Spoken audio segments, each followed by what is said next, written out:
มีท่านเล็กสุขสันต์ประธานสภาการค้าและอุตสาหกรรมแขวงก็ได้ให้เกียรติเข้าร่วมเป็นประธานข้อส่งเสริมสภาการค้าและอุตสาหกรรมแขวงพงศรีจัดกองประชุมใหญ่สมัยที่3กองประชุมใหญ่สมัยที่3สภาการค้าและอุตสาหกรรมแขวงพงศรีได้จัดขึ้นในตอนเช้าของวันที่13กุมภาพันธ์2026นี้ที่ห้องประชุมสันหาสำนักงานปกครองแขวงโดยการเป็นประธานร่วมของทานเล็กสุขสันต์ประธานสภาการค้าและอุตสาหกรรมแขวงพงศรีมีท่านผ่อนใสอ่อนสากรรมการประจำพรรคแขวงของประธานคณะกรรมการปกครองแขวงผู้ชี้นำของเขตเศรษฐกิจขั้นแขวงมีทานดินใจดวงพระจันทร์กรรมการพรรคแขวงหัวหน้าแผนกอุตสาหกรรมและการค้าแขวงพงศรีเข้าหัวมีบรรดาทานคณะบริหารงานสภาการค้าและอุตสาหกรรมแขวงพงศรีแขกเชิญและวิชาการที่เกี่ยวข้องเข้าร่วมในกองประชุมทานเล็กสุขสันต์ประธานสภาการค้าและอุตสาหกรรมแขวงพงศรีได้ขึ้นกล่าวเปิดกองประชุมอย่างเป็นทางการพร้อมทางผ่านหางบทรายงานผลการจัดตั้งปฏิบัติเวียกงาน3ปีแต่ปี2022หา2025และวางทิศทางแผนการ5ปีแต่2026หา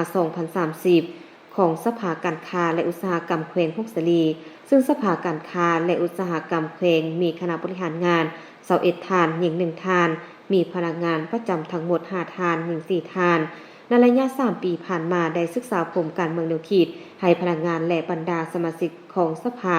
การค้าและอุตสาหกรรมแขวงและสุมใส่ยุทธศาสตร์การพัฒนา6เสาคำที่สภาการค้าและอุตสาหกรรมแห่งชาติบางออกปัจจุบันมีงบประมาณบริหารทั้งหมด195ล้าน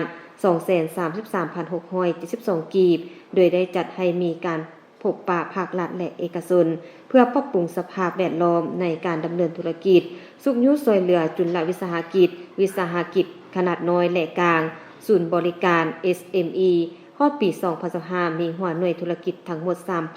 3,597 หัวหน่วยมูลค่าจดทะเบียน 3,413.89 ตือกีบเทียบใส่ปี2021เพิ่มขึ้น3ส่วนห้อยเอาใจใส่ส่งเสริมผลิตภัณฑ์ลาวโดยการเข้าร่วมวางแสดงสินค้า83ครั้งส่งเสริมเศรษฐกิจภาคพื้นและการลงทุนที่ยืนยง